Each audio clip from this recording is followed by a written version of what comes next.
again, you're just that same old cut, chasing those shavings around, checking things, make sure you're not getting carried away.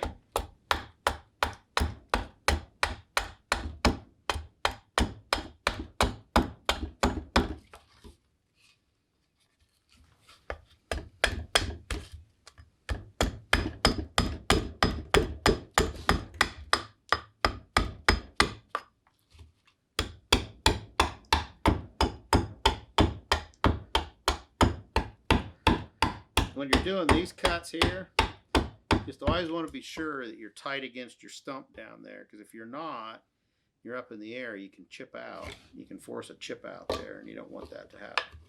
Keep from it. Here I got to kind of do something else. Just kind of reverse cut that a little bit. Chase my bowl around with it.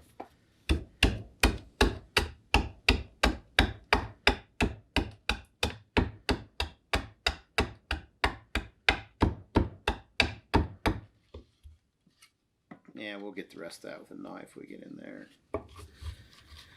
Get after that.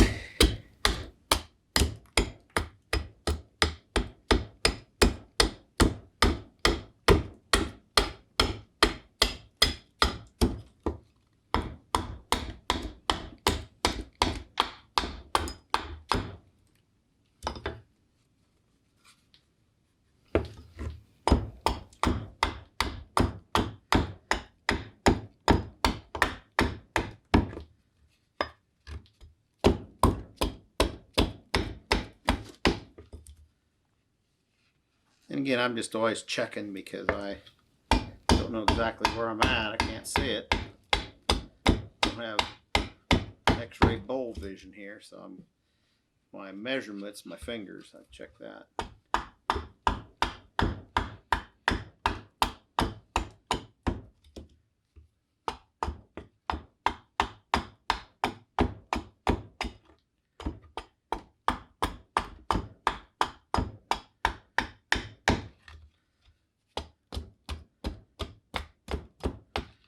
You know, I get up in there just so far, so just leave that, I think, and take that off with a knife. I'm going to get a little bit of it here. A little risky because you can't see where you're going, but yeah, we got plenty of room. Okay, so we got this in here. We're going to have to get out. I'm going to work this side here just a little bit more.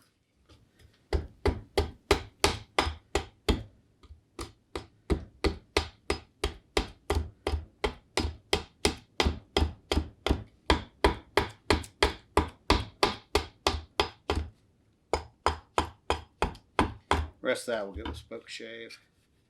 This side over here is a little thick. I'm going to take a little more off right here, just real quickly.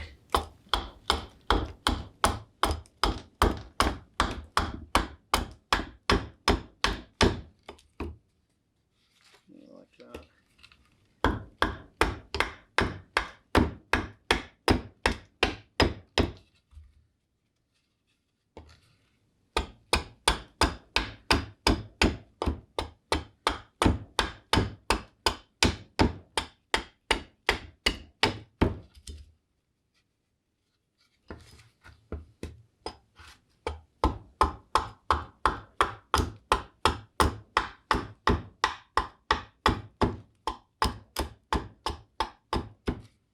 Now you see all those people showing off on Pinterest making heart bowls. You know how to make one.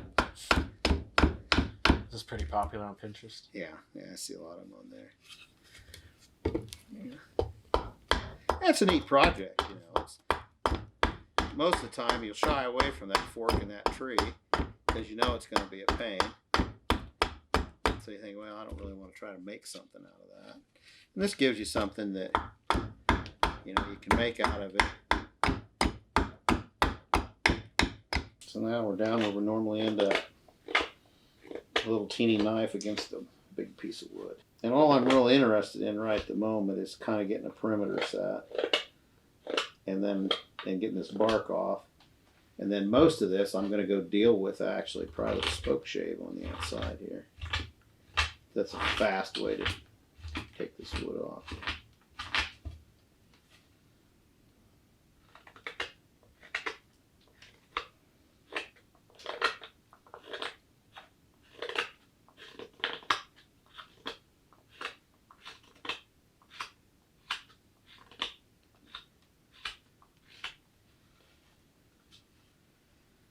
getting there. That was all bark. Bark cuts pretty nice. So we just want to get this little bit of bark out of here. Don't want to leave bark on there. I mean, you can if you want on bowls, if you're after that really natural look. You can leave bark. Just know that there's always a chance something's living in it, or there are eggs in there. And oh gosh. So, I mean, there's always stuff after the trees all the time, bug-wise. And so what keeps them from getting in the trees, while the tree's alive, the tree puts out a lot of chemical defenses and things that fights that off. But as soon as that tree dies, then other bugs come along, lay eggs on there, and they're what, take the tree through the process of putting it back in the ground, basically. And so, if you drop the tree, cut it up for bowls, and haul it off to your shop, you're probably not going to have any of that. And you can leave bark on there. If you're going to do that, I'd recommend cutting the trees late summer or winter, because that's when the bark's the tightest on the tree. In the spring, the bark's just ready to come off the tree all the time anyway, so not a good time to do bark on type work. But there are just a lot of things that do lay eggs. Now see, I got pretty thin right there. Yeah, it did. That bark was deep right there, deeper than I thought it would be.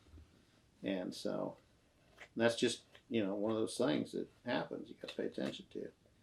I could have left a little more wood in places and been a little more secure there, actually, than I am. But that's okay. It'll work out.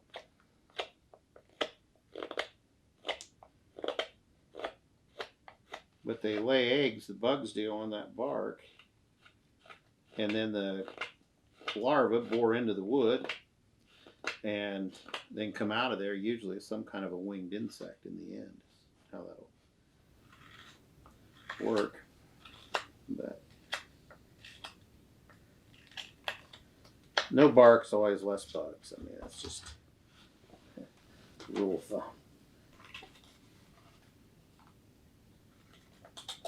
See there, I've got some chipping. That was from my early axe work, where I was going this way instead of this way. Should have been doing more of that way, because I got some fracturing in there now. I'm going to have to go kind of work on that. I mean, it's not going to go anywhere. I'm not worried about it. I'm trying to find a good way to hold this. I'm not cutting my hand off. I'm not worried about ruining the bowl. It's not that kind of fracturing, but if I can get rid of it aesthetically, it'll look better.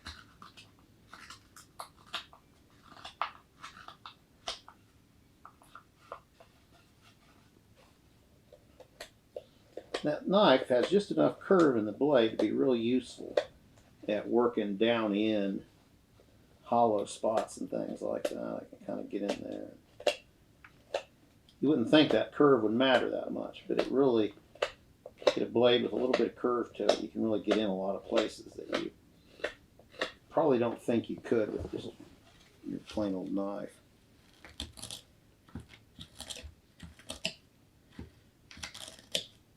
And this is the bottom of the bowl. I'm not too concerned about it. I want it to look decent, but I'm not going to spend hours in here working on it.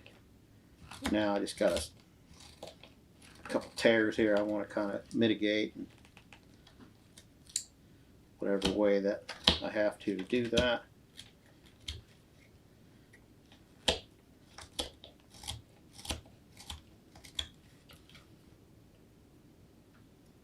Yeah, it doesn't go much further. So I think we can get to them here. It'll work. And there are a lot of ways of working these bowls. I mean, you could, when this is all said and done, you could go after it with a rasp or something if you wanted to. Or, I usually take, and I've got a really sharp gouge I use. Call it my bowl gouge. It's got a nice sweet bend to it, and it's fairly flat. And I'll take it and get this on my bench, get a hold of it, a couple tie downs or something, or grab part of it, and then I'll start working it. Got a little bit of a deep tear out there. I don't know if I'm going to be able to get it all or not. We'll see. But I look at all this as these bowls they are what they are, and you know, I don't really worry too much about them being just perfect. I worry more about them being unique. To see the wood, I mean, that's really pretty right there. And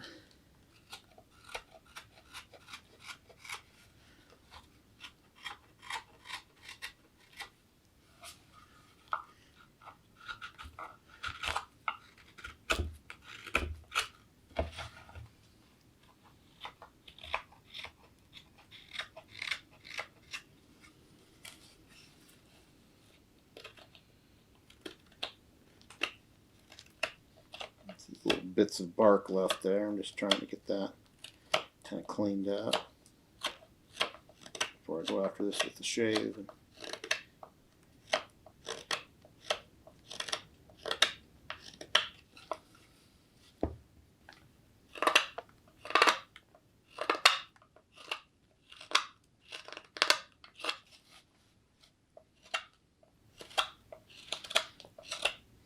Yeah, we managed to keep just a little bit of color.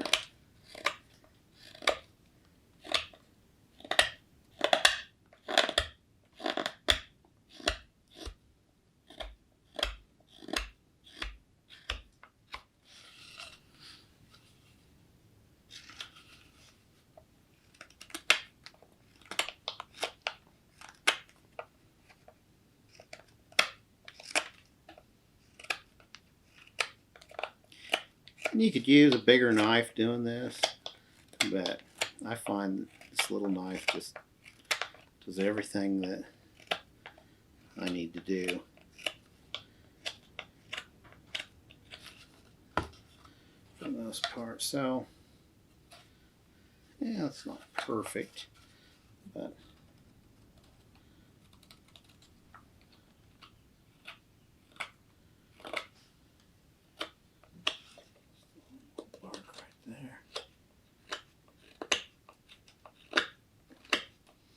seeing how it's a bowl, we're not going to get it down to where we can see light through it probably, but it's going to sit on a table somewhere. It's not going to be carried around. Have to be super light. Look a little more in here. Plenty of wood there, so I can. There, see, I got some of that loose. That's what I was after. Down to the roots of that. Cut that out of there. Was checking. Nothing worse than have a bowl about done, cut a hole through it. Just about ruin your day. Have you done that? No. I always check a lot, but I've talked to guys that have done it. Closest I ever came was I had a bowl that had a knot in it, and I kind of wanted to keep it because it was kind of cool. And I got right down to the end, and the knot loosened up on me. I got so thin, and I went back in and epoxied it back in, and it was okay.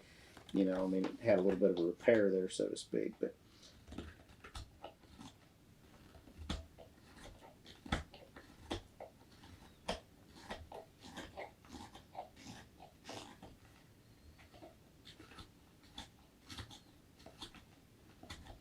see here, if I'd have been a little more careful, I wouldn't be in here doing all this work right now.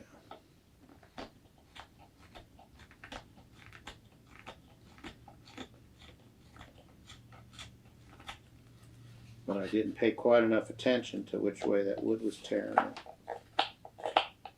Had some tear outs get a little bit deep on me. A little deeper than I should have allowed. That's not the end of the world, but if you want your bowl to look nice, you got to go back and fix it.